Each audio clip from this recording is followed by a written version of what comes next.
Alright guys, in today's video I'm joined by former academic economist and now citizen journalist and all-round troublemaker for the establishment, Fiona-Marie Flanagan. Fiona, how's it going? It's going okay, Dave. Very nice to be here. Thank you for having me. Excellent. Well, Fiona has done fantastic research, in-depth investigations on Rowan Croft's channel, Gran Torino, and they do a lot of they link up quite a lot on his platform, and you can follow Fiona over on Twitter, which is at Fiona M Flanagan 1. I'll include that linked so you can see what she's up to over there. But she's done a lot of very good work on the topic of Agenda 21, Agenda 2030, the UN, Sustainable Development Goals, things like that, and also this entire manufactured crisis we're currently living through globally, and who the key players are and everything else, and where we're ultimately leading to. There may be a few black pills delivered along the way in this discussion. That's okay. We want people to be armed with absolutely as much information as possible, and only then can we begin to dish out the white pills and find a way out of this and begin to, I suppose, dig our way through what they have planned for us. But Fiona, I'm going to start off by talking about how we've just suddenly moved into this second phase of this. So we had the stay indoors lockdown because of the virus situation, and then suddenly we had what appears to be the emergence of this race war narrative. And so obviously this is completely contradictory, the messages coming from the media now. And it was something that there's a very good doctor who I think is worth mentioning, Vernon Coleman. And he talked about if you have a confused and bewildered populace, if you confuse and bewilder people at the same time that you're frightening them, that you can unsettle them and create an anxious and obedient population. And so we're told no businesses can open, but apparently businesses can be bloody looted at this point. As we've seen in the United States, we had 2,000 people take to the streets in Dublin. And I think Matt Walsh over on Daily Wire summed this up pretty well. Is it Matt Walsh on Daily Wire? Well, Matt Walsh, anyway, he summed this up very well. He says, "You weren't allowed to go to church for the last 3 months, but apparently you could have gotten together for a dance party." And he has this video of these people out dancing with masks. Well, as long as you have the right politics, of course. And there was two very heartbreaking tweets underneath that. One was Rhode Island Redneck says, "I wasn't allowed to be with my father, but as he died alone in a nursing home, nor was I allowed to give him a funeral. I've never been this angry in my life." And then a person below that, Ziomara, writes, "My dad died a few months ago and I stopped visiting my poor widowed mother because of the fear of COVID. She lost her husband, her family, friends, visits. Her beloved church closed, so 3 months after my dad's death, she suffered a mild heart attack. She survived, but I'm infuriated." It's baffling, but I do think that part of this, Fiona, part of the control measure is to keep people off balance so that they're gaslighted, they're questioning their own sanity and all of this. Hold on a second, you said we couldn't do this, but other people are doing that, and we're supposed to stay indoors. And it brought me back to Harry Vox 2014 when he talked about the Rockefeller lockstep document, and when they projected this narrative that we're going to have this, this virus that we expected to come along. They thought it was going to happen in 2012, but at the end of it, they talk about how it would bring about this world of tighter top-down control, surveillance, all these things that we give up more of our freedom for supposed security and safety and stability. And one of the things he mentions in that video that he was talking about, again, that was 2014, is curfews. And that's when it dawned on me. And I said this to you last night, that's what I think this is about. The race war, BLM stuff, you can't really justify a curfew under the COVID-19 lockdown. But you can when you say, well, things are very dangerous now because there's looting and there's racial tension, so we need to make sure everybody's in their house and, by 9 o'clock or 10 o'clock or whatever it is, and if you're still going out afterwards. So that's my theory. I could be wrong. What do you think about that? Yeah, I mean, events are happening at such a rapid pace. It is very, very difficult to see a coherent strand or a coherent theme among them. I agree with you. What we are going through now is nothing short of psychological warfare, which has been waged on the populations globally, but particularly in the West. And as you have rightly said, the establishment is seeking to confuse, confound, contradict, destabilize, make anxious, upset, render powerless the people. The people who, for the most part, trusted the establishment on this particular pandemic. Goodness knows why. I mean, I do need to sort of clarify my own position on it. I was faster to the issue of, whether or not numbers were being, for want of a better word, misrepresented or how flawed they were, quicker than possibly you were, because I followed your journey through how this story was evolving. But at the very beginning, I was on board because I didn't understand the complexity of what was going on. I didn't understand the nature of this virus. I acknowledge it exists. I acknowledge it actually is very severe to the most vulnerable among us. But very quickly, for me anyway, and I'm not sort of saying, oh, I'm great and you're not. No, but I could see the flaws. I was more ready for the narrative on that to break down in terms of the data. But I'm talking about the people who did trust this, who have lost their jobs, who have stayed inside, who have made the most horrendous sacrifices over the last 3 months in order to do what they believe was the right thing. And now this is happening, this sort of, these progressive protests. And I firmly believe in the right to protest, don't get me wrong. But the way this has been set up, the way it has been engineered, is such that I can only conclude that it is to provoke the populace into anger, into possibly violence, which I would, advise everybody hold fast, do not be provoked. Because what is happening to me is both sides of this particular narrative are being played. And when I say both sides, I mean the sort of the liberal progressive side, who are all out there in favor of Black Lives Matter. And understandably, a lot of them their hearts are in the right place. They believe this to be a genuine cause, and to an extent it is, but it has been co-opted, and the Black community are being used as proxy warriors in this game. Unfortunately, many of them realize this. Many of them have said, look, no, we don't support violence. We don't support looting, not in our name, not for our communities. So you have this on one side of the narrative, and call it the left for want of a better term, because I don't like to get into dichotomies, but I'm stuck at the moment in how else to refer to it. Meanwhile, the right, now again, I talk about the right in the so-called more conservative among us, people who are more nationalistic in their focus, the more patriotic among us, will be baited. And already I have noted that in the US, you have the likes of CNN going on about white supremacy, and typically they would be in the conservative group, versus Fox going on about Antifa, who have now mysteriously been, the timing of which is very auspicious as far as I'm concerned, being classed as a terrorist organization by Trump. So you have the perfect dichotomy set up here.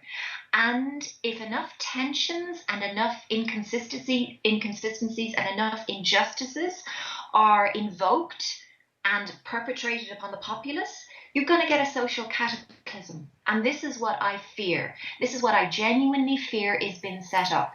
And I'd like to quote John Lennon, if I may, at this point. Whatever you think about him, and obviously I was a little bit too young, for the Beatles, but my cousins introduced me to it. But what he said here was, when it gets down to having to use violence, then you are playing the system's game. The establishment will irritate you, pull your beard, Dave, flick your face to make you fight. But once they've got you violent, then they know how to handle you. Yeah.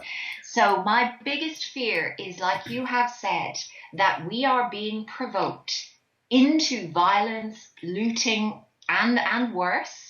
The left thus far are the main reactionaries. Call them dupes, call them misled, call them paid up adversaries, call them whatever you want. But they're out there on the streets now. But my fear is that very soon it will be the conservatives, goaded, baited, provoked with injustices, and you will get this cataclysm, which will race us into what I believe the establishment want us in, which is full-blown martial law, along with, as you say, curfews. Yeah, no, it will be. And again, this factors into the world that they're trying to manufacture to get us to Agenda 21, which is only a year away. Already people being softened up for this idea. And Yes. and look, Agenda 2030, that's the long-term goal. That's when you've actually built the world and it's just all established at that point, and that's the way people are living. But the process is well and truly underway, and we should probably get into that um, in a very broad sense. Now, there's a couple of things just for housekeeping that I just want to go through beforehand. Now, as you know, and it does factor into Agenda 21 and just the left and global communism and how they want the state to be mother and father, which is always the way.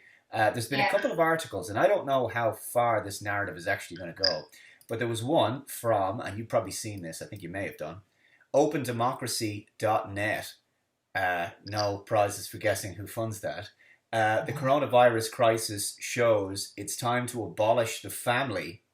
What does the pandemic tell us about the nuclear family and private household? And I'll let people read it, but it's just truly awful. And that was written on the 24th of March 2020. And I just thought, that's just one of those lunatic fringe blogs that people come up with sometimes. No. There's another one, thenation.com.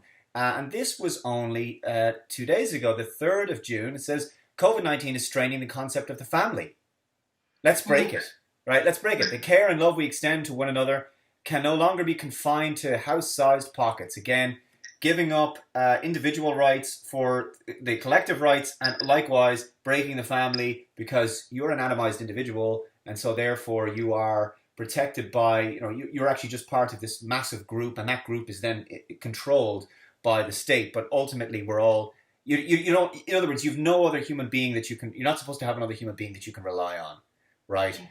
You're supposed to rely purely on the state. So I don't know how far. I mean, a lot of that stuff, you look at it and you see the responses, and I mean, people are just calling out for what it is. It's just absolutely ludicrous.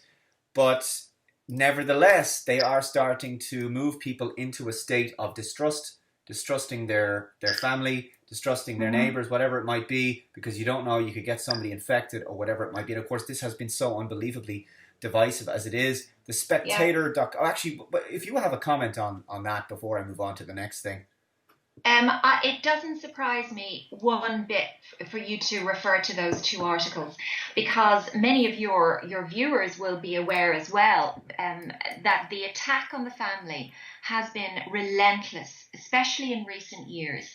And if you, as you have said, the fundamental sort of system, if you like, or philosophy of the Agenda 21, Agenda 2030, call it the New World Order, call it whatever you want, is communism. That is fundamental. Now, collectivism is part of communism, so it wouldn't be communist in the strictest sense as you would look at the history books and see sort of Leninism or Stalinism. No, not like that. It's more of a collectivism along with a crony capitalism, which will dictate play, or is planned to dictate play in the future. And remember, communism takes many guises, many shapes and forms en route to the ultimate end game. So we in the West have been completely duped into thinking communism died, or was sort of defeated with the collapse of the Berlin Wall and the collapse of the USSR. It wasn't. It just metamorphosized into something more insidious, and it permeated through the West. Meanwhile, communism had well infiltrated the East, China going through the sort of the Vietnam down into other countries, certainly in Africa. Now that's a longer story about colonialization as well, and how African countries were decolonized, made unstable, and then replaced with communist despots, if you like. But we are in the middle of a relentless onslaught against the family. This is fundamental to communism. And as I say, I'll use communism for want of a better word at this point in time. You can call it the cultural Marxist agenda, because the family is the most important, most, sort of atomistic, self-sustaining unit in society up to this point. And I'm talking primarily about Christian society. Now, obviously, other faiths are, have the family units as well. But my focus is on the fact that this system seeks first and foremost to destroy Christianity, destroy the Christian faith, destroy Christian society, destroy all the institutions that Christianity holds dear. That is the family, the sacredness of the family, the sacredness of marriage, the sacredness of, the father having sort of jurisdiction or rights over the faith that he teaches his children, the role of the mother as nurturer and caregiver, that has been destroyed with the advent of feminism. So they have been picking apart the family and the family unit. And in fact, now that you say it, I have teenage daughters. And because they see what's going on, they look at the world and they say to me, Mum, I don't know if I even want to have children. Why would I want to bring children into this kind of a world? So the chaos and carnage we see around us is hitting the younger generation really, really hard, to the extent that they don't see their mission or their kind of value system is already removed from the family. So I would consider myself the older generation. And to be honest, I had a conversation with a professor who's also of my generation. And we were both surprised that this has come to pass now, because I thought they'd want to get rid of the likes of me so that they would have the next generation and they would be ripe for moving into this new system, because they have been what do you call it? Brainwashed, indoctrinated. Let's call it what it is. Not to value what traditional Christianity held dear. Yeah. So yes, Dave, to get back to your point, it will be picked apart again and again, because as Hillary Clinton has said, she was advocating this communitarianism. It takes a village. Pope Francis has also referred to, and he is a very, very much New Age, pantheistic advocate, very little traditional Christianity or traditional Catholicism in what Pope Francis said. He also said that a village needs to be used to bring up a child. Yeah. So they will pick apart the family.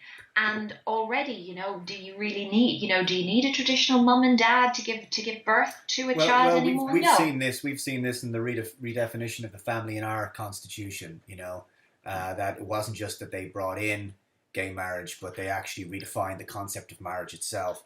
But that's something else we'll discuss, I'm sure, in the future. There is, however, we'll get to some good news before we get into NWO, and that is the Lancet.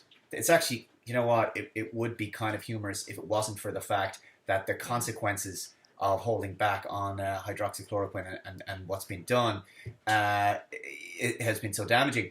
But I did say on social media, very positive news, Association of American Physicians and Surgeons are filing a lawsuit against the FDA for interfering with the availability of hydroxychloroquine for use by doctors and their patients. I'll include links and sources so people can check this out. In addition to that, there was a particular article, if I should be more prepared. So this was ahrp.org. Lancet published a fraudulent study. Editor calls it Department of Error. And it's just kind of unbelievable. But there is a piece in here that is worth mentioning, which is that Sugarsphere, the company that provided the database for studies published by two of the world's leading medical journals, The Lancet and the New England Journal of Medicine, based on Sugarsphere data. The studies were co-authored the hydroxychloroquine studies.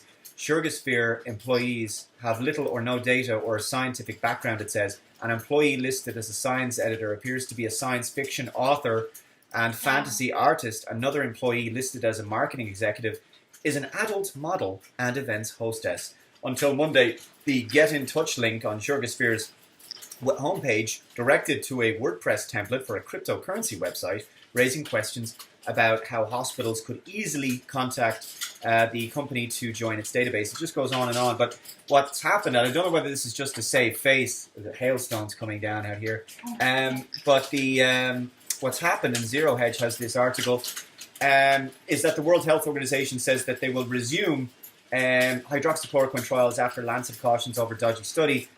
So there's a lot to this, actually, and I will be getting into it again in the future, but it is most definitely vindication for Professor Dolores Cahill at this point, I think. Yes, complete. I'm delighted to hear that. I mean, based on her experience and the data and the research and the studies she has access to, it is almost criminal that hydroxychloroquine is being challenged in this way. Yeah. You know, you and I probably understand why they have declined to use it as a prophylactic or even a preventative or even as a standardized treatment if someone did present with more severe COVID-19 in a hospital ICU setting. But as Dolores has said, there is no need for that for the vast majority of cases if hydroxychloroquine was appropriately administered at the appropriate juncture when the patient presented with these symptoms, or even for the most vulnerable as a preventative measure. I am absolutely shocked. But as you and I know, well, we believe the agenda is complete and utter vaccination. So the vaccination protocol seems to be the only game in town. And what concerned me this week, I'll throw this in. I'm delighted to hear this, but I'm quite skeptical about most things connected with the World Health Organization, as I'm sure you can imagine. Oh, I'm sure they're going to use this as an opportunity to go, okay, fine, we'll try and debunk it again in a sense. Yeah, that's what I fear. I fear they will just sort of gather the wagons or circle the wagons or try and come up with something, or events may unfold, or the vaccine may be made available sooner than they can actually get the hydroxychloroquine study together. So they say, oh, hey, well, let's go with the vaccine. And of course, what's his name, Dr. Fauci has come out this week and said, oh, well, you know, we even with the vaccine, it may not give us long-term immunity from COVID-19. CNBC article, Dr. Anthony Fauci says there's a chance coronavirus vaccine may not provide immunity for very long, which translates to you're going to need to keep getting this booster shot because apparently on the 31st of December 2019, as soon as it hit midnight on the 1st of January 2020, our immune systems just suddenly stopped working very well. To work. Yep, ceased to work. So yes, it just, I almost laughed. I would laugh at this a lot more if it actually wasn't so dire and so serious what these people are doing. How they are stretching this virus to within the limits of scientific credulity in order to get us to a situation where this virus, the sort of characteristics of this virus, align completely with the sort of agenda that they want to push on us. Even though, as you say, it goes against, years and years and decades of well-established medical science, research and understanding. It's quite incredible. So if they're saying that we don't naturally produce, and I'm not a medical doctor, so I don't want to get deep into this, and I don't want to sort of make mistakes on what I'm saying, but if we don't naturally produce the antibodies for COVID-19, as is being suggested by the likes of Fauci, then of course it stands to reason that the vaccine wouldn't be able to produce those antibodies either.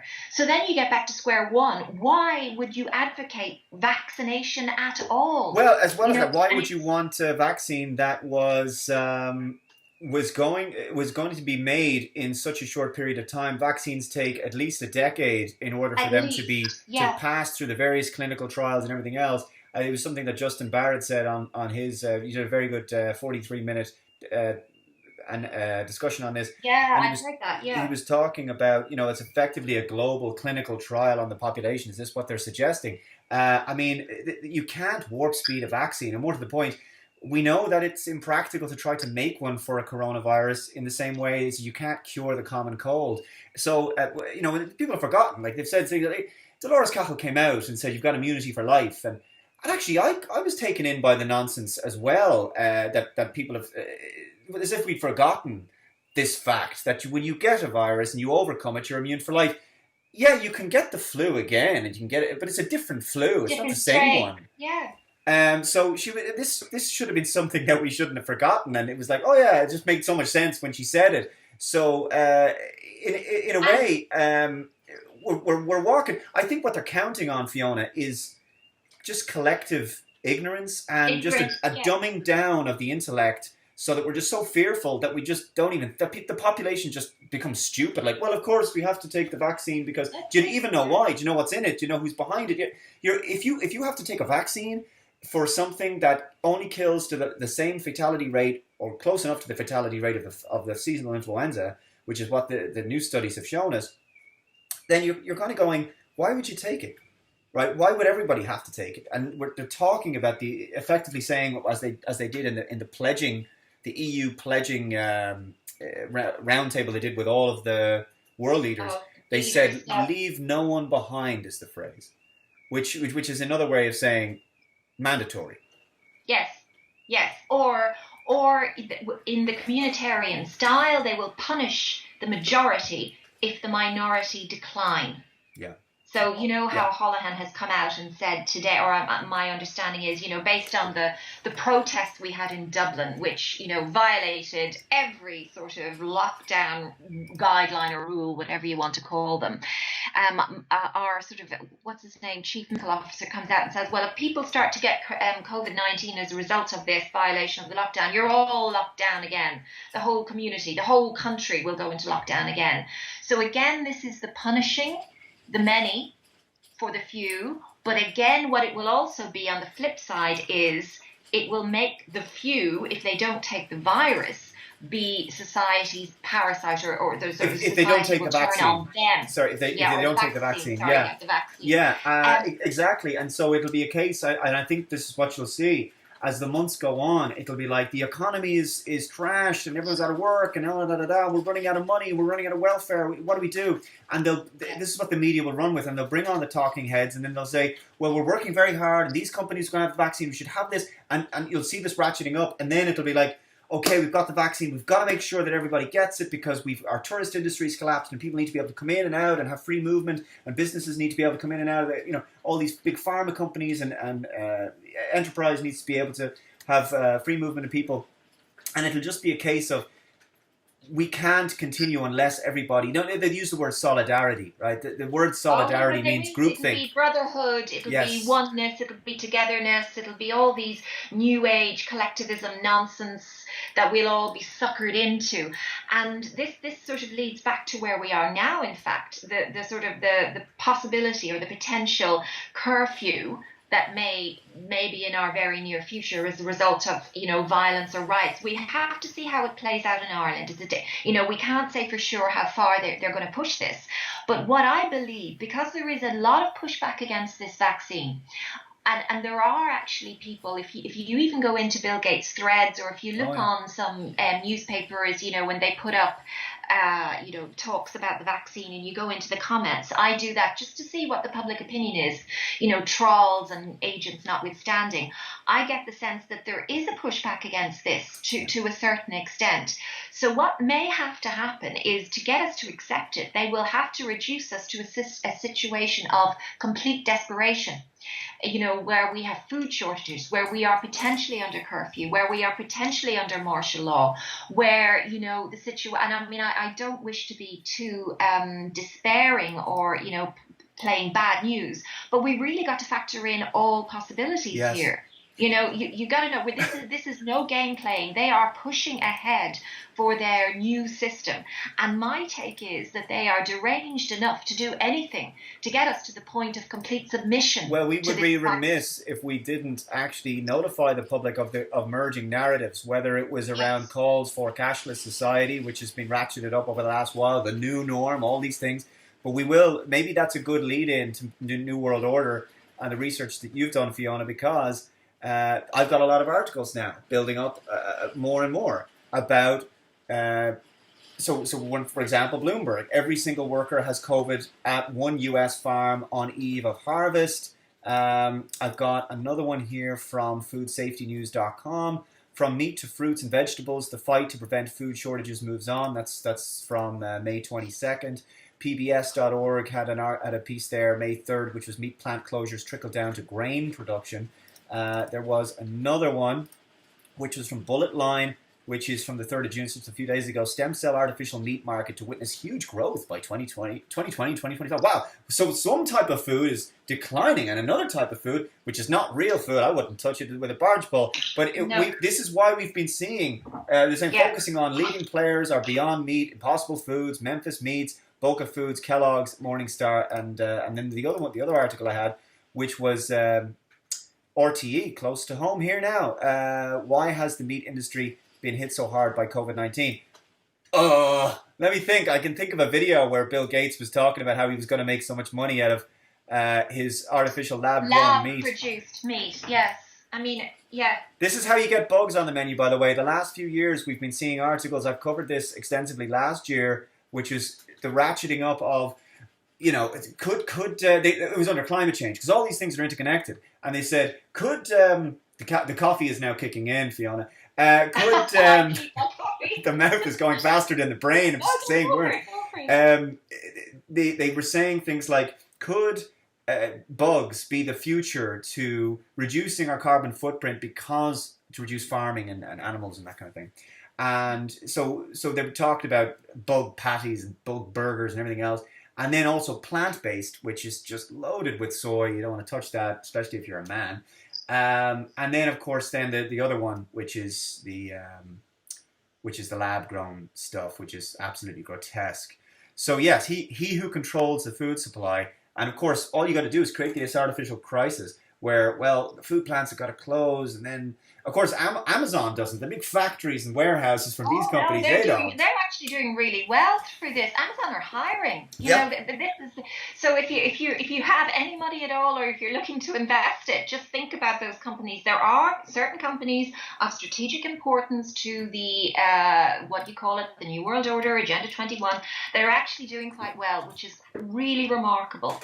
But all of the things you say, because you're piecing them together, it is like a jigsaw puzzle. Yeah. Because if you didn't understand or you weren't aware of Agenda 21, 2030, I'll use them interchangeably, you would see these and you'd think they're quite disparate. You just wouldn't be able to connect and so why are we talking about meat on the one hand and why are we talking about bugs on the other? But actually it is all completely coherent. And a blueprint, my understanding is that from the United Nations, because the United Nations is the main global institution whose mandate has always been to bring about global governance. It has always been the engine to do that they issue blueprints to their member countries, and most countries on the planet are members of the United Nations at this stage, that those blueprints need to be carried out within certain timeframes. Now, obviously, within each country, its political and economic system is sort of unique in the sense that it would have to go through different sort of hurdles or checks and balances in order to push this agenda through. But what you're all going to see are common themes emerging on the climate change mitigation strategies that are coming typically from the green parties within your countries. And along those lines, we'll be encouraging us to move off meat, encouraging us to stop dairy farming. The cows are producing methane. I mean, I've never heard. Part of the reason I got into this was I was what you would call a climate realist. Now, I have to say, I might segue off a little bit, Dave, to come back to this, but it's important for me to kind of give a context on where I'm coming from. I actually bought all this when I was an academic economist. And you can understand that, number one, I had to, but number two, I genuinely did. And it wasn't until I started to dig deeper, and this was outside of academia, this was my own time, to dig deeper into the banking system, the network of central banks, how money is created as debt, how the locus of control goes up into the Bank of International Settlements. Then I started to look at how things moved into global governance. And the United Nations was the key institution that I focused on understanding how it came to be, what its mandate was, what its constitution was based upon, how all its little, I think of them as NGOs, all the, the UNESCO, the World Health Organization, World Economic Forum, all the sort of offshoot organizations or institutions that are connected to the UN, the IPCC being one of them. But fundamentally, their sort of ethos is communist. Their value system is communist. The blueprint was drawn up by Lenin, expanded by Stalin for the United Nations, and sort of ratified by Khrushchev. So we are talking about communist ideology here. Now, you can, so to sort of clarify that, what I mean is it's focused on the rights of man solely, as opposed to the divine rights of God. So everything is man-centered. All of your human rights are the human rights of man, but they have nothing to do with the Ten Commandments, which are God ordained. So therefore, the rights of the unborn are not considered in the Human Rights Charter of the United Nations. That's it. If you believe that your rights are given to you by man, they can be taken away by a man, and that is that's the ultimate purpose there, which is that there's nothing above the UN or the Court of Human Rights or whatever it will be. Yeah. We are all material entities. We serve no other purpose than to produce and consume. We have no other divine purpose, or, there's nothing beyond death. So therefore, the state, the communist UN, can take full responsibility for what we do for our health and so-called safety, and for surveilling us. Because the state then becomes God. And because we're just I'm being quite blunt about it, but because we are no different to animals in the sense that, what are we? Where are our values from? There are no moral anchors. So that is why they can deconstruct the family. That's why they can tear apart women, what their job or what their sort of natural inclinations are, motherhood. They can tear apart institutions. They can actually tear apart gender. They can tear apart everything, because we are material beings. We have no divine purpose. And, as I say, we just produce and consume. So we are constructs to be manipulated at the will of the state. So this is very, very fundamental that people understand the ideology behind it. So if you're holding up the United Nations Human Rights Manifesto as something that you hold dear, they can take those rights. They're not God-given. They're not divinely ordained. They're not inalienable. Yeah. They can take them away. So the mandate for this institution was always global governance. And as you point out, sorry to interrupt, but we've mentioned Agenda 21, Agenda 2030.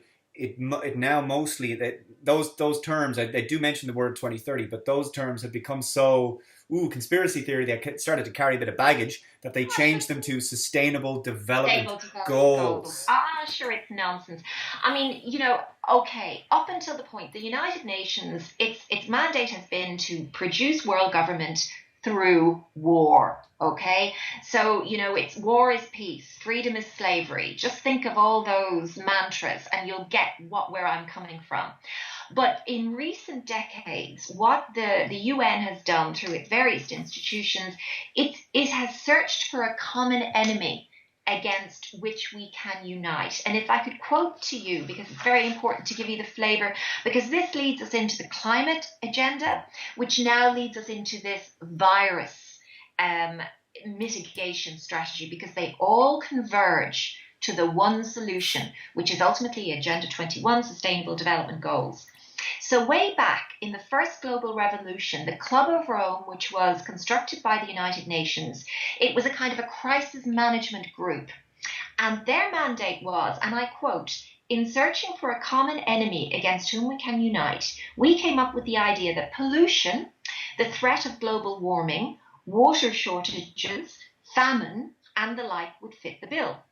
In their totality and their interactions, these phenomena do constitute a common threat, which must be confronted by everyone together." Collectivism, communitarianism comes in here. But in designating these dangers as the enemy, we fall into the trap, which we have already warned readers about, namely mistaking symptoms for causes.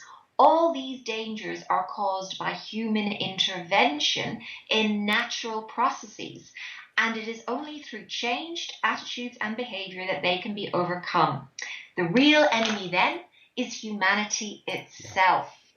So we are being conditioned to believe that our very existence is a pollutant on this planet and needs to be managed and almost eradicated, to the Oh point yeah, that we can't this is it. actually cultivate anything from nature, which is why they don't want us farming or doing anything agricultural. They want us eating bugs and lab grown meat, because the ultimate aim is that we derive nothing from nature. We won't be allowed to.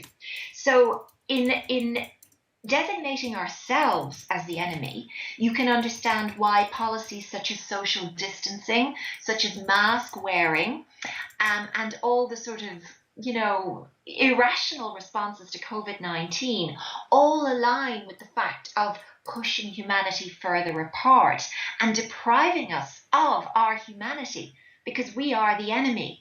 So therefore, we're going to regard ourselves as the enemy. We're pollutants. We're transmitting diseases. We're going to regard other human beings, our friends, our family, our loved ones, as the enemy as well.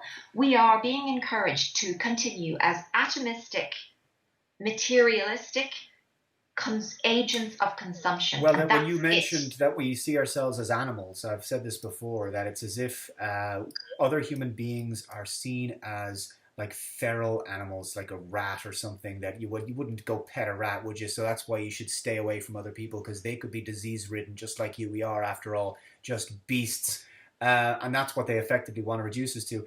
I'll let you continue on there, because oh yeah, this is what I was actually looking for. Someone has actually put it together. There is I didn't know how true this was, but I did. It did start to make more and more sense. Someone has put together a list. It's not the completed list now that I had before, but this is on Twitter. A New World Order UN Agenda 21-2030 mission goals. It just gets worse the more you read it. But effectively, it was one world. The goals were one world government, one world cashless currency. Cashless society would be very easy to bring in, because there's already retail Yeah, chains yeah. operating saying, sorry, we're not taking cash at this terminal. One world central bank, one world military. That would be the UN army. The end of national sovereignty. We're seeing that already. We don't have border control. The end of all privately owned property. It's more of a long-term goal. We can get into that, but already our property rights, the sanctity of our home is threatened, because they can say, oh, you're only supposed to have 4 strangers in your house, which is what they're saying now. We can come into your home. We can contact trace in your home. So you don't have the right to close your door and be, behind closed doors. Your privacy is gone. And of course, we have property taxes, which is another way of effectively saying, we own your property. We, the government, own your property. Yeah, and we're Yes, just leasing it back to you. exactly. So that's been there a while. The end of the family unit, we've discussed that, of course. Depopulation control and population growth and population density. So they want to herd us into the cities, into cities or suburbs, get us away from the rural areas. That'll be carrot and stick policies, of course, to achieve that. As well as that, when you say, I want to grow my own vegetables, no, you've got a license, because you disturb do you have a license for farming? Yeah. You disturb the soil, The right? ecosystem, yes. Yes, they talk about biodiversity. The classic image that the left has always used environmentalism, and they've always used this propaganda of sustainability and the environment. All these green, colourful, kind of happy, clappy kind of phrases. And the classic one is the little girl standing in a field, cupping her hands with some soil and a flower coming out of it. And it's like, who could argue against this? This is wonderful. Don't we want to protect the environment? They want to keep the environment for themselves. And I described this to you last night. It came to me. It was like, the world was previously a football that we all got to play with. And now it's more like, no. Sorry, that's an ornament now. And it's to be put on the shelf and polished and kept away from people, because they'll only smash it and break it. And we're supposed to just look. This is why they're happy for people to die in lockdown. So as long as you're away from the beaches, I mean, imagine we've accepted the social distancing outside, Fiona. It's insane. Yes, As if it the is environment is like insane. some sort of vulture that's going to, the virus is like a vulture that's going to come down, swoop in and just attack you or something. But And so go ahead. yeah, sorry, I just wanted to say on the virus, now, it's amazing, haha, how much all the policies that they were trying to implement and put in place to deal with the climate agenda and the sustainable development goals completely align with the policies that they're implementing to deal with this virus. Is to me, isn't that incredible? Because we have another common enemy to unite us, which is this, invisible enemy now. So we're the enemy too, but we have this invisible enemy, and I believe that the likes of Bill Gates, although why he's there is beyond me, but he will have us in a permanent lockdown situation. And I wouldn't be surprised even if we did, let's just hypothesize, speculate, even if we did take the vaccine, because the vaccine is not going to give us immunity for long, we've been told. So therefore there's no justification for taking us out of lockdown at all. Well, airport security. You have your perma lockdown. Yeah, airport security never went back to normal. The purpose I need to tell people is the lockdown is not supposed to end. What's supposed to change is that restrictions will just be ratcheted up and down as they like. So sometimes, some months and some periods or some seasons, there will be more restrictions than other times, depending on how angry the virus or the economy or the terrorism or the environment is. Or how well behaved you are. Yeah.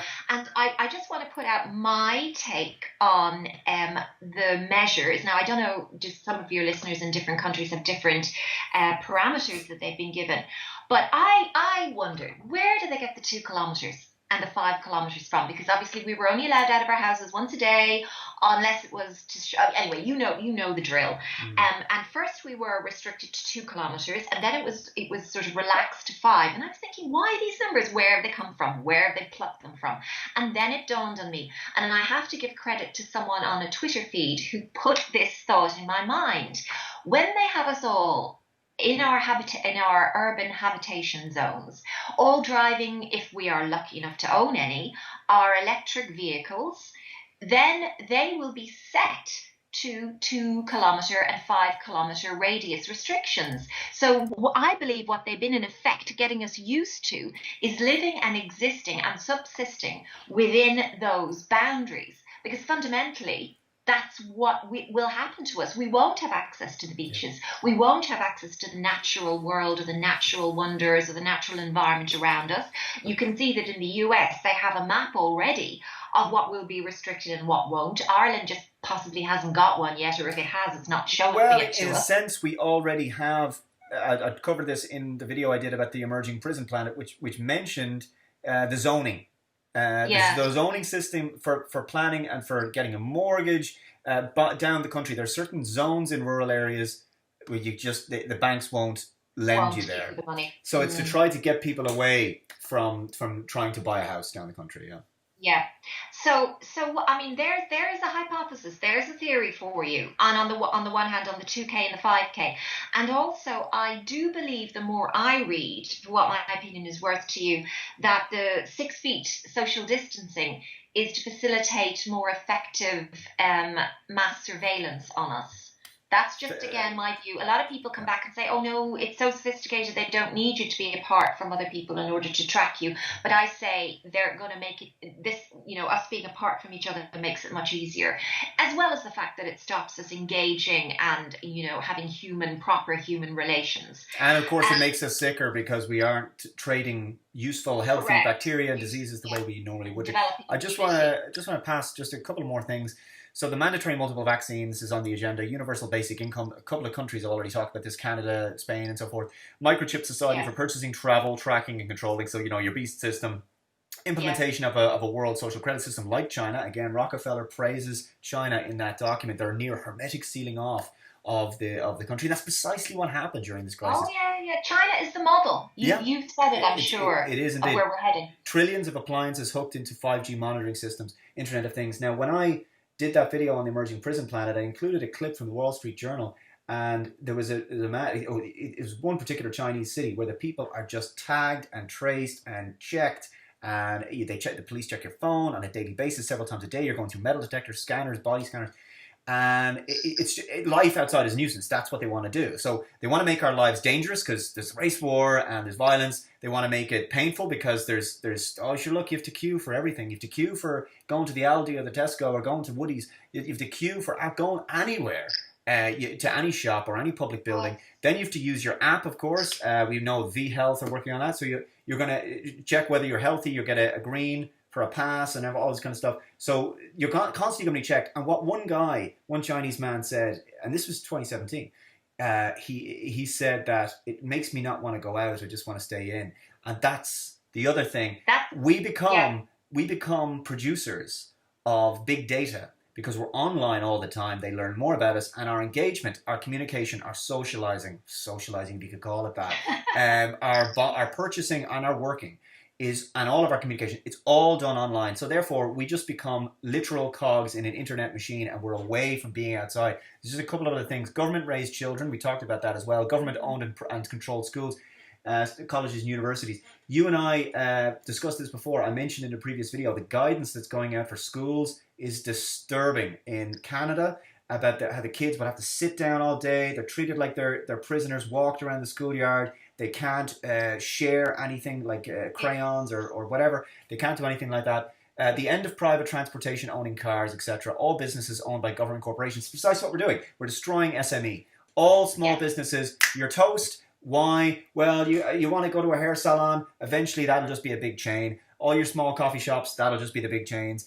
You will either work, as you've quite rightly described it, Fiona, it is the best of both. It's the worst of crony capitalism, and it's the worst of communism. Not that there's anything good about communism, but it's the two systems merged together. You're either going to work for the government, or you're going to work for a massive corporation that's in league with the government in every other respect. The end of private transportation, so all businesses owned by the government, the restriction of non-essential air travel, it'll just be too expensive to travel. Human beings concentrate into human settlement zones in cities, the end of irrigation, the end of private farming and grazing livestock, the end of single-family homes, the pod life, you're going to be sharing property, sharing a home with someone else, restricted land use that serves human needs, the ban on natural non-synthetic drugs and neuropathic medicine, the end of fossil fuels. The other things are, of course, the end of all social groups that are not sanctioned by the state, and of course the end of Judeo-Christian and Islamic faiths. So the end of religion as we know it.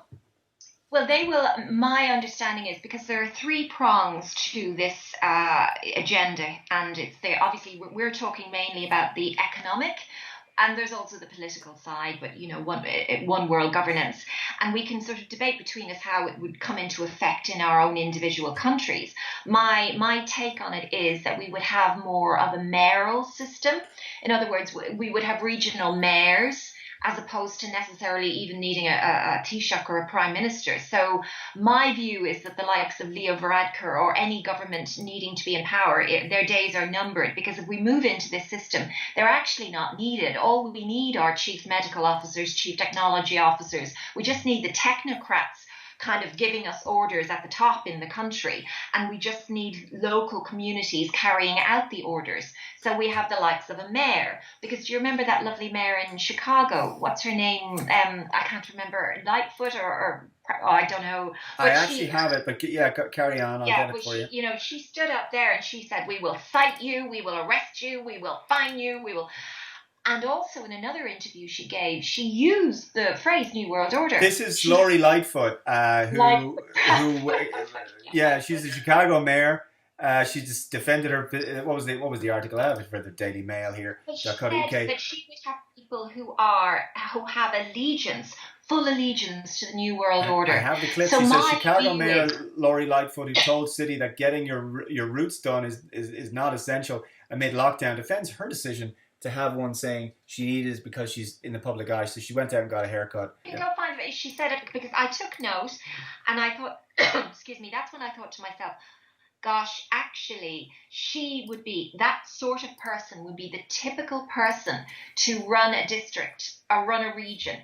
And, even in Ireland, there has been talk about having a mayor in Cork, for example. So I'm just saying, my theory, such as it is it wouldn't surprise me if that's the kind of organisation we have. But you're quite right. We will either work for the technocracy, the big multinational corporations that will survive, and you can kind of take your pick on who they are going to be already. We see it. We see it in the banking system. We see it in pharma. We see it in tech.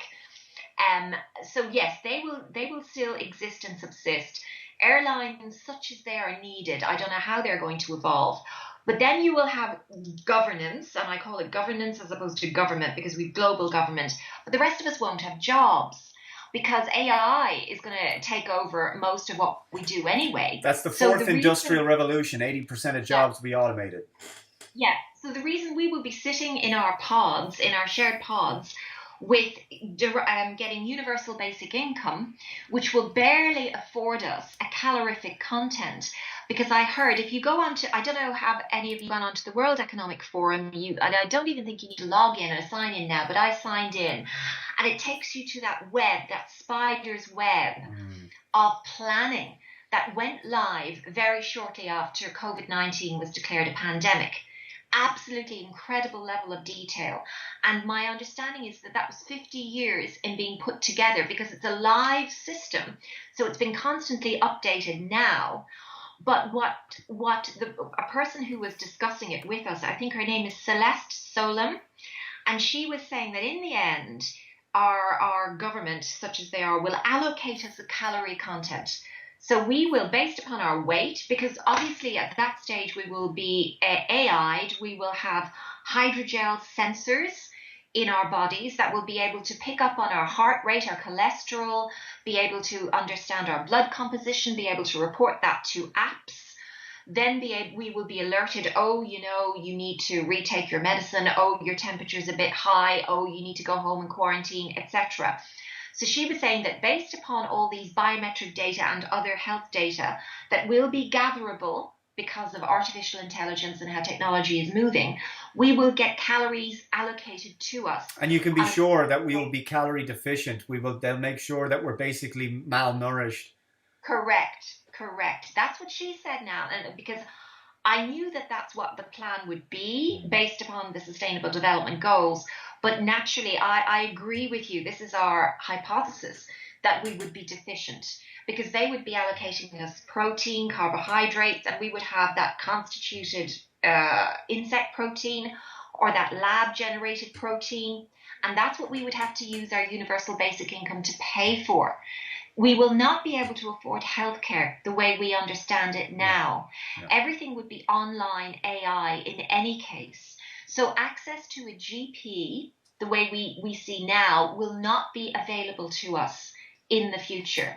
Yeah. So therefore, diseases or illnesses that we get, I mean, obviously that everyone will know everything about it, but we won't be able to, even if we could get diagnostics, we won't be able to afford the medication, because my understanding, now I could be wrong, but my understanding is that medicine, the normal antibiotics that we have, that we get on a regular basis if we need them, they will be priced out of our ability to pay.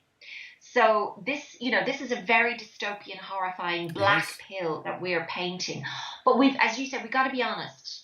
If you know where, it's actually easy. If you know where the end game, you then see the intermediate steps to get there. And as you've said, Dave, you can then push back and try and mobilize and try and sort of challenge as much as you can what's going on along the way. Now, to the extent that we can do this, I honestly don't know. But we've got to be aware. We've gone beyond the point where ignorance is bliss. Yeah. Well, look, we have to. I mean, if I said this is the world that we were going to be living in 2020, if I said this to you a year ago, you'd have called me a tinfoil hat conspiracy theorist. You'd say, no way are people going to lock themselves in their home. And then the following week, after all of that, a few weeks later, that people would be dancing on the streets and they'd be rioting, and then suddenly the media would be fawning over these protesters. Are you kidding me? No, you wouldn't have believed it at all. But it is, look, if you and I, we'd love to be wrong. Wouldn't it be great if we were wrong? And look, I also think the other thing is, the globalists are not going to have it all their own way. But what I will say is, a lot of what we break down here is our research, but also observing the patterns and trends of the left. I said this to you last night. I said, I talked about censorship on YouTube. It began with simple things like, back in 2016, seems a long time ago, when the censorship was just ratcheting up on YouTube, demonetization. So you made a video and, you can't get ads on that. And then people were like, whoa, they're demonetizing videos. And they said, well, that'll probably be as far as it'll go. Then they started to ratchet it up again. Demonetization followed by removal of videos. Limited state for videos. Then they said, well, they'll never come after someone's Patreon. Come after people's Patreon. Well, they'll never come after the payment processors. Yes, PayPal. Yes, Stripe. Yes, and they started demonetizing entire platforms like Gab and BitChute. If there is a bottleneck, if there is one thing that you can think they could go after, they will leave nothing. So the Sustainable Development Goals, from what I could see, is about what communism has always been: the complete control of all the means of production, absolutely everything people need to sustain themselves, energy, the environment, food, water, you name it, obviously governance, housing, all your property rights, transport, absolutely everything that you're going to possibly need. And that's really what it's been about. And so if there's a pinch point that you can think of, they've thought about it long beforehand. And Oh that's all you yes, have to think. yes. That's all you have to understand. Yeah, and they have multiple, my belief based upon seeing the World Economic Forum plan and the depth, the hundreds of layers of depth to that plan, that says to me that they have thought of everything. Yeah. And we're always on the back foot. You and I can sit here and say, okay, we are what we are. What are the likely next steps? And we can sort of map out possibilities, permutations, combinations, depending upon our reaction. Now, the one thing that they don't know for sure is our reaction. I've said this on Rowan Croft Gran Torino. And I've oscillated between whether they've just sort of, they're absolutely unbelieving that we've been so compliant thus far in doing everything they've asked us to do.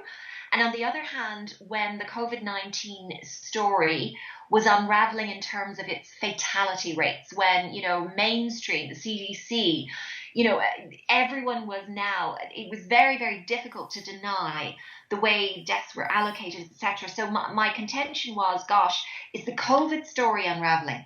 And they would have had to have brought in a phase 2 pretty rapidly in order to keep us in this heightened state of anxiety. Well, you made me think therefore, there. You riots step in now. We Yes. have this incident and the looting and the riots. So we've gone from one state of emergency now almost to another.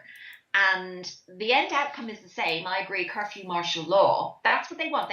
And in fact, they want us to call for it ourselves. Yeah. They want us to say, we want you to save us, military. Come and police our streets, police our food lines, give us permission to leave our homes.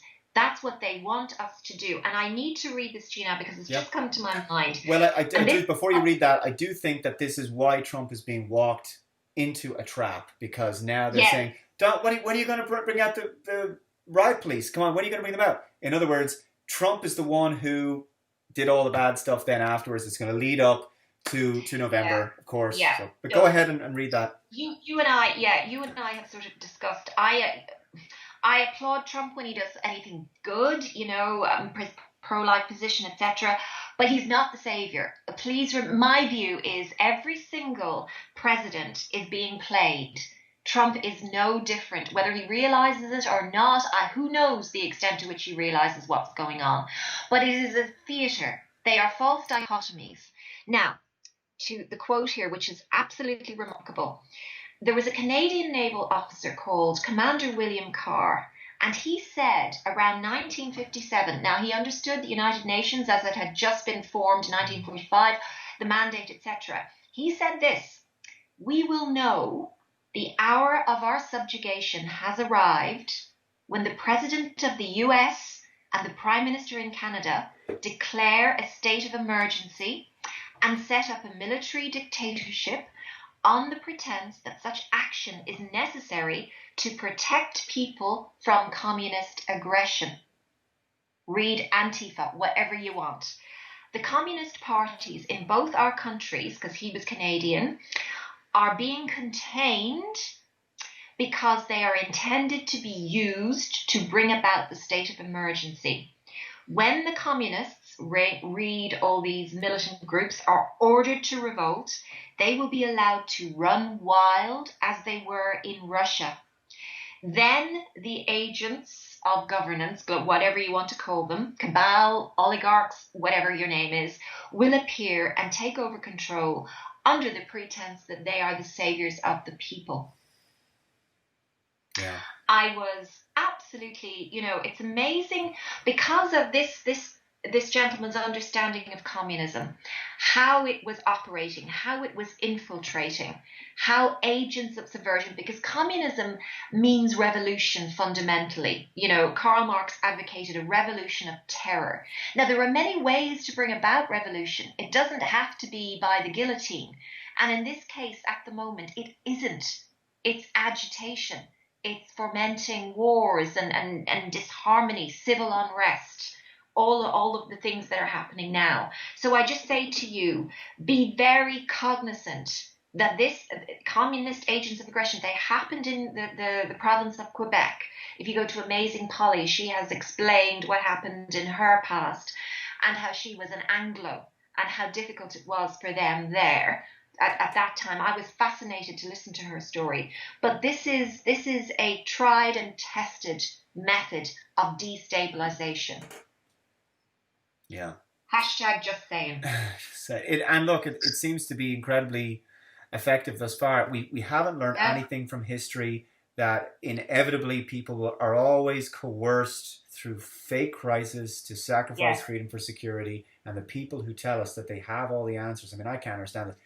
We've had Bill Gates saying, I know he's only just really, when you look at it in the broad way that we've laid it out here today, he's only really a small cog in this whole thing. Oh, he's a construct, I believe. He's a puppet too. And the idea that he's for years has been warning about pandemics, and of course, and then suddenly one comes along and he's prepared for it, and he's going to benefit from all the solutions. He's made the solutions to this. He's invested in all big pharma, and in addition to that, he's now already planning for pandemic 2. Pandemic And you're going, 2, well, how could you possibly know this? These kinds of viruses, these kind of Spanish flus, are a once every couple of centuries deal, and this guy is not only going to he's not even going to see the one that he's been planning for the last few decades, but he's going to see 2 apparently, that both of which he's successfully predicted. I need to get this guy's number because I want him to tell me. I want him to tell me who's going to win the Champions League next year, because I want to be able to place bets. This guy's obviously able to predict so well, just like Fauci says. There's going to be a surprise outbreak. He says this in 2017 that Trump was going to encounter this. Well, these guys are they? If they've got a crystal ball, they're able to predict the future with such level of accuracy. I mean, Mystic Meg wouldn't be in it. I mean, this is incredible how they can predict the future. Yeah, they're amazing men. We're so lucky to have them. Well, I tell you what, Fiona, we've steering the ship. We've laid it out there for people, and it's very much an end game. There are other forces that we can discuss in a future interview, but I think the first thing for people to understand is, I suppose, to try to deliver any kind of a white pill, we do not have to go along. This is if we just simply just said no, that's it. We're not conforming to this. Fear has been such a potent weapon, and this has allowed this spell to be cast on people, where the social distancing, the virus, has almost become more like a superstition at this point. Where is it? What's it at? What's it about? The death toll doesn't make sense, and I'm going to be getting into more of that with Dr. De Bruin this evening, but brilliant! You're interviewing him. Absolutely, yeah. So we're going to get into what's happening in the care homes, because that's a whole other thing. But look, just when you talk about that spider web document, the World Economic Forum, whatever the World Forum, these are threads, and threads can be pulled upon, and the whole thing, the lattice work, can come undone bit by bit. All we can do, and all I do every day, what keeps me going. I'm looking at your work. I'm looking at Rowan's doing amazing. Corbett Report. There's lots of people doing fantastic work, and I'm just thinking, what little wrench can I throw in the machine today? Is it some research that I can do? Is it some videos? Is it sharing things? Is it contacting people and breaking it down for them? That's all ultimately any of us can do. We are up against the most monumental evil that has ever been put on this earth, and really it's so total because the technology is there now for the first time for this to be so complete and utter. However, I do believe that if we win forever, and we're going to have to do a lot of work to raise the consciousness, and I think our window might be short, but we've laid it out for people here now. But what I will say as well, just so people can, and I'll include it on the screen, your Twitter, it's going to be up there. I'm going to put up, so please follow Fiona over on Twitter, where she lays this out for more regular updates. Twitter wars. I'm shadow banned all over the place, guys. Look, yeah, give me a follow. Let me know what you think. Give me your wisdom as well. And Dave, you do fantastic work. So yes, raising awareness, I think, is the key thing, because if only 10% of us know what's going on, I believe that's enough to affect change, real change. So we've got to try and stay. That's why we're here. That's why we've been placed to do this. As you say, there's multiple layers to what's going on. We've kind of just looked at the more sort of economic and political layer, but there are many layers to this onion. of control. But yes, raising awareness, I think, in the first instance, but also then mobilizing peacefully. Yeah. No, Well, we've this is what never you said at the advocated it. start. That's Yeah, what you said at the start, which is that we're being goaded to try to provoke us. yes, We have to stay the course. And look, I'm very inspired by a lot of people in the States, conservative commentators, the UK, America, Canada, they're recognizing this for what they are. Their audiences are not small, and they are putting this out. And the thing is, we just have to remain stalwart. We have to just, unfortunately, the catastrophes, the damage to cities and towns and buildings is extreme, but we just have to hold the line for as long as we yes, can, because they yes. will burn themselves out with this narrative as well. And then they have to move on to something else, and maybe it'll be a climate thing, or maybe it'll be some act of terrorism, or whatever the hell it's going to be. Oh, there's a They'll multitude in their little yeah. bag of tricks. Yeah, Yes, they'll just keep, and then of course the economic collapse, and that's something I spoke about with Ernst Wolf before, which is when that comes about, that's the other thing they can throw at us: the food shortages, the economic collapse. Oh, the bank bail-in, they're going to take some of your savings, or whether it's going to be hyperinflation or deflation, whatever they're going to try to cripple people financially, by which time, if that's the last straw they're going to do, then they have to say, well, good news, universal basic income, yeah, or the back. right, yeah, so, or the vaccine, that'll get the economy rolling again, whatever, that doesn't make any sense. But anyway, we will be prepared, and we've hopefully red pilled, hopefully not too much black pill people today on this as well. Fiona, thanks so much for being on. It's been a You pleasure. are more than welcome. I'm a great fan of your work, Dave. So keep it up. Keep us educated and informed. Take care. God bless.